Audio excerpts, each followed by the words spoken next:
Doctor గారు, నా వయసు 33 సంవత్సరాలు. 3 నెలలుగా చెవి సరిగ్గా వినపడటం లేదు. ఎవరైనా మాట్లాడితే వినాలంటే తల ఒక వైపుకు తిప్పి వినాల్సి వస్తుంది. ఈ సమస్య ఎలాంటిదో తెలియజేయండి అని అడుగుతున్నారు. ఈ ప్రశ్నకు డాక్టర్ గారి సమాధానం ఇప్పుడు తెలుసుకుందాం. ఇది వినికిడి లోపం స్టార్ట్ అవుతున్నట్టమ్మా. యూజువల్గా వినికిడి లోపం కొంతమందికి ఎర్లీ ఏజ్లో వస్తుంది. పర్టికులర్గా కొన్ని జబ్బులు అంటే మీకు కర్ణబేరి మంచిగా ఉంటే, కర్ణబేరిలో హోల్ ఉంటే ఆ ప్రాబ్లం అప్పుడే తెలిసిపోతుంది. చెవిలో చీము వచ్చి ఇలాంటి ప్రాబ్లమ్స్. కానీ అంతవరకు నార్మల్గా ఉండి హీరింగ్ కొద్దిగా తగ్గుతుందంటే కొన్ని జబ్బు వేరే ఆటోస్క్లెరోసిస్ అంటే మన చెవిలో అంటే మధ్య చెవిలో 3 ఉంటాయి bones, smallest bones in the body, malleus, incus, stapes.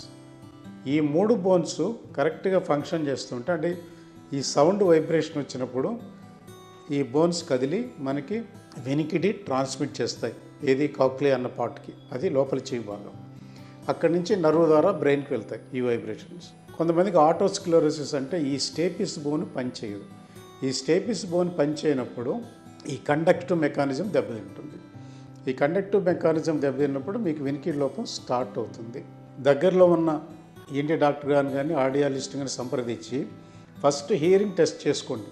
Hearing test చేయటం వల్ల ఇది కండక్టివ్ డెఫరెన్సా నర్వ్ డెఫరెన్సా అని తెలుస్తుంది. కండక్టివ్ డెఫరెన్స్ అంటే బోన్స్ పనిచేయకపోవటం వల్ల కానీ, చెవుల రంధ్రం ఉండటం వల్ల కానీ, ఈ వాటి వల్ల వచ్చేదాన్ని కండక్టివ్ డెఫరెన్స్ అంటారు. నర్వ్ డెఫరెన్స్ అయితే మీకు దానికి సంబంధించి ఆపరేషన్స్ అంటూ ఏమి ఉండవు. నర్వ్ డెఫరెన్స్కి కొన్ని మెడిసిన్స్ వాడితే ఫర్దర్గా డెఫరెన్స్ పెరగకుండా ఉండటానికి, డిలే చేయడానికి మెడిసిన్స్ ఉన్నాయి. కానీ అయిన డ్యామేజ్కి ఏముండవు, ఆపరేషన్స్ కూడా ఉండవు. మిషన్ పెట్టుకోవడం ఒకటే మార్గం. అదే ఈ కండక్టివ్ డెఫరెన్స్ ఉందనుకోండి, ఇది అంటే air conduction difference more than 30 decibels gap ఉంటే దీనివల్ల ఆపరేషన్ చేసి, ఆటోస్క్లెరోసిస్ పర్టికులర్గా దీనికి ఒక స్టెపిడెక్టమీ అనే ఆపరేషన్ ఉంటుంది. ఈ ఆపరేషన్ చేయటం వల్ల మీ హీరింగ్ ఇంప్రూవ్ చేయొచ్చు. అయితే ఇది మనకి ఏ స్టేజ్లో ఉన్నది తెలియాలి. ఎర్లీ స్టేజ్లో ఉంటే మీకు ఇలాంటివన్నీ కూడా ప్రాబ్లమ్స్ కంప్లీట్గా క్యూర్ అవుతాయి. అదే లేట్ అయితే కొన్ని ప్రాబ్లమ్స్కి ఏమవుతాయంటే నర్వ్ డెఫరెన్స్ కూడా యాడ్ అవుతుంది. నర్వ్ డెఫరెన్స్ ఎప్పుడైతే మళ్ళీ కలిపి వస్తుందో కండక్టివ్ డెఫరెన్స్తో కలిపి, అప్పుడు మీకు ఆపరేషన్ సూటబులా లేదన్నది ఆలోచించాల్సిన విషయము.